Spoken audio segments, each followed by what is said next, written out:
Welcome to Stage 3 of the South African Safari Rally.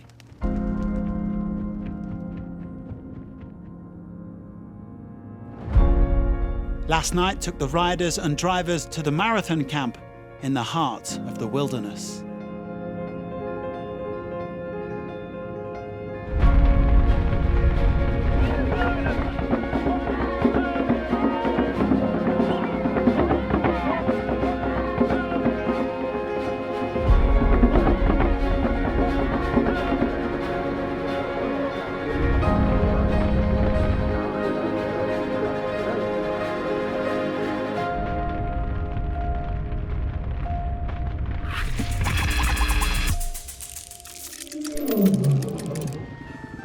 Well, let's rewind to yesterday afternoon when the bikers arrived at the marathon camp. The Rally GP boys had 30 minutes to work on their machines before they were locked up for the night.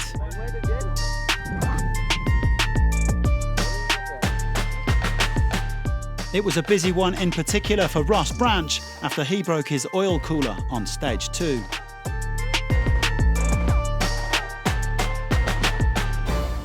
Well, once the bikes were sorted, it was time to set up the tent and settle in for a cold night. Welcome to 5-star. Yeah, we get a mattress.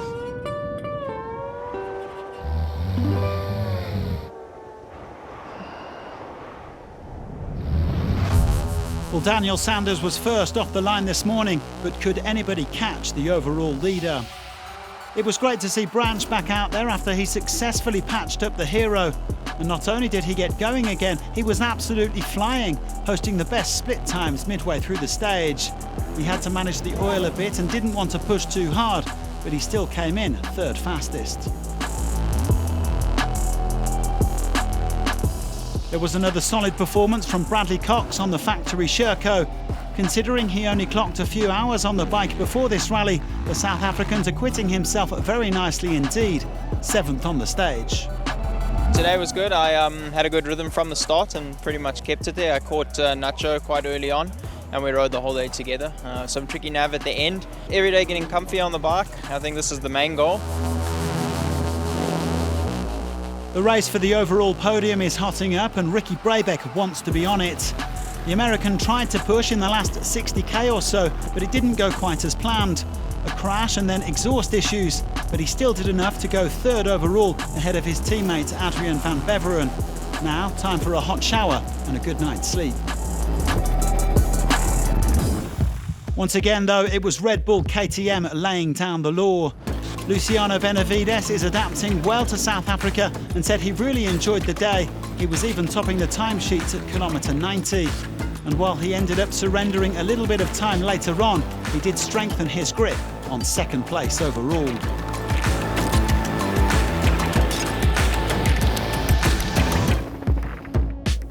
But right now, there's nothing anybody can do to contain Daniel Sanders.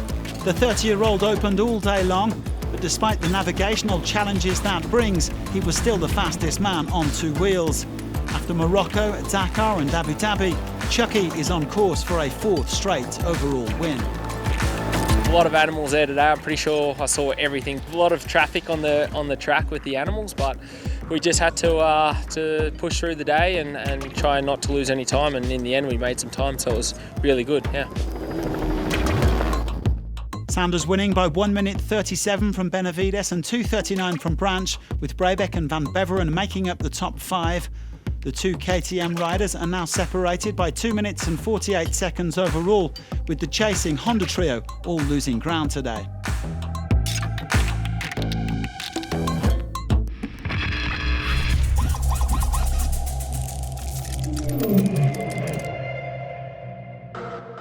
Another day and another victory for Edgar Canet in Rally 2. The young KTM rider is absolutely running riot, and even if he made a few rookie mistakes today, he extended his overall lead to more than 18 minutes. Well, Canet admits that he is really comparing himself now to the top guys in Rally GP. The riders in front, he's 2 steps in front of me, I think, now, but yeah, he's trying to arrive there. Keep pushing, keep training, and yeah, of course, one day you want to be one of the top riders. Roy Barbosa enjoyed his best day of the rally so far. The Chilean says he isn't really focusing on his results this week, but simply on improving his navigation. After struggling to find the right lines yesterday, he was happy to get through without any major issues, finishing in third place. Home hopeful Moritz Meiring was a last-minute entry to this safari rally, and he also impressed today in fifth place. The South African has an enduro background, and now he's trying to get to grips with Rally Raid. So far so good, he sits in sixth place overall. Canet winning the stage from Mike Doherty with Barbosa third. Tobias Ebster got some time back today due to a malfunctioning roadbook, and he was fourth. In the overall, Canet leads Ebster by 18 minutes and 16 seconds.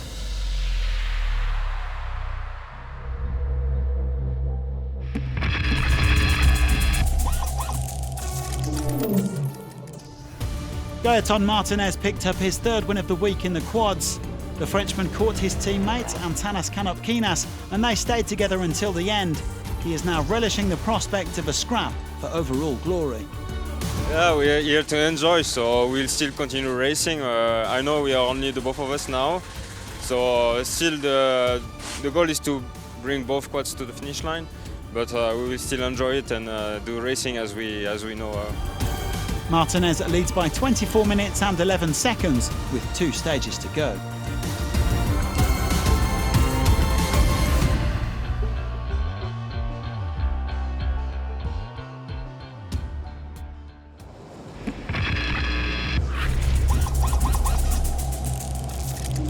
Back to yesterday's marathon camp, with the ultimate crews giving their vehicles a once-over after a gruelling stage.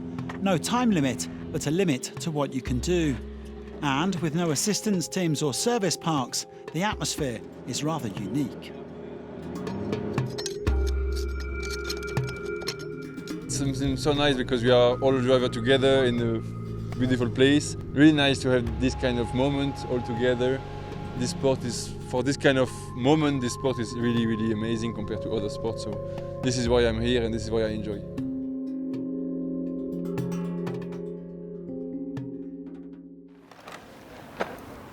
Frost greeted the drivers this morning after a very chilly night in the tent, with temperatures of only a few degrees Celsius.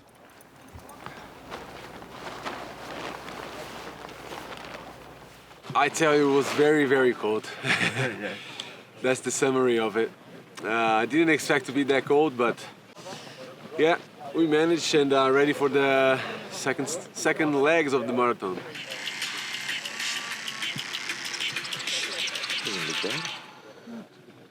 It was certainly better to start further back today and have some rabbits to chase. Good program.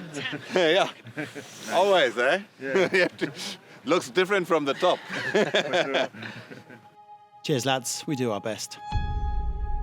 Now, there was a bit of everything out there today for the Toyota Gazoo racing team, who still have 3 crews in overall contention. Seth Quintero was the overnight leader, but he lost more than 10.5 minutes. He wasn't too unhappy about it, though, and said the car was amazing. The American planning a big push tomorrow. Lucas Moraes has been flying under the radar, but he briefly led the rally today until a 1-minute speeding penalty dropped him to 4th. But the Brazilian is still on the hunt, and so too is Henk Latergen. The South African's charge was hindered by a broken drive shaft, but he is only 30 seconds off the lead. It's a proper roller coaster. No, to be honest, this race is crazy because we are starting always in 6 or 7 and we finish 6 or 7 and the guys are first, 15, second or 14 and we are there. So I hope we can keep doing it, and tomorrow we are in a great position. And yeah, the car is unbelievable. So tomorrow, big push again. Well, Carlos Sainz has been on that yo-yo that Moraes just described. Second on stage 1, 12th yesterday and second again today.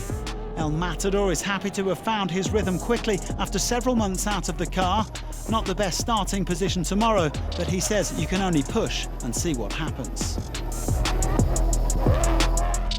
Sebastian Loeb described this as a difficult day, but by the end of it, he was actually leading the Safari Rally. The Frenchman finished up 4th quickest and said he was happy with the performance of the Dacia Sandrider. Now he just wants to bring the car to the finish line with the best possible results.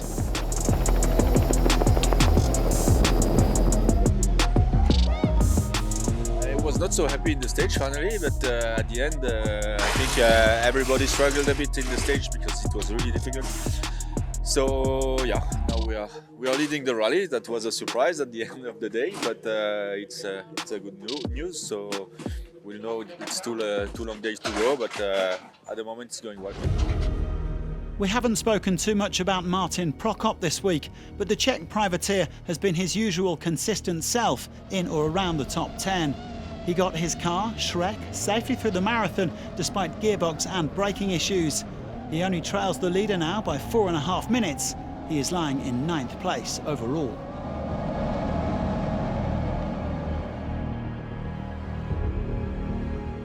Mattia Serradori had big mechanical problems yesterday, which meant a late night of repairs at the marathon camp and setting off today in 48th place.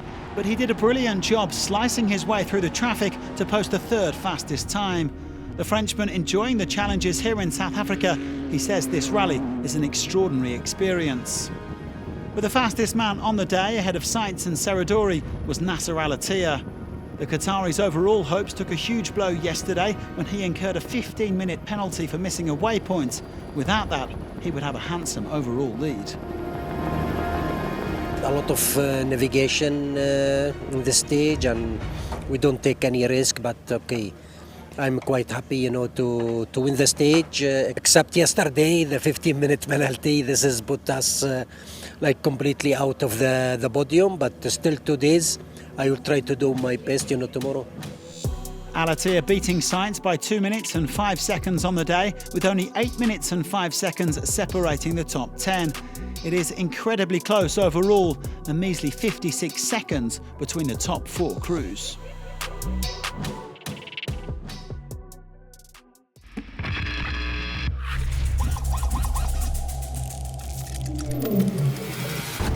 Adam Kush was putting it all out there in the challenges today, powering his way to 3rd place on the stage.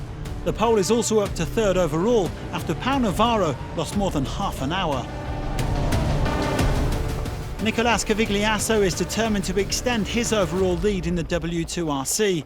He's been playing it smart, not pushing too hard to bring the car home in one piece. 2nd place today. But victory went to David Zile, who praised both his team, PPR, and his co-driver, Sebastian Cesana. It's his 2nd stage win of the week, and he leads by nearly 3 minutes. Khalifa Al-Attiyah was 4th fastest for the NASA Racing team, only 20 seconds behind Kush, with Danya Akil closing out the top 5. It's tight at the top, 2 minutes 56, separating the top 2.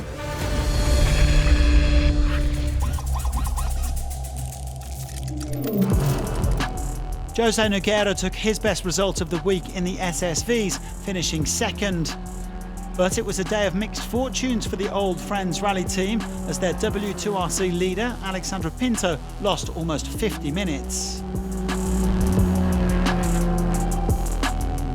The stage victory went to another Portuguese driver, Mario Franco, who has been improving day by day. He and his co-driver, João Miranda, did a fine job to conquer this tough outing by more than 7 minutes.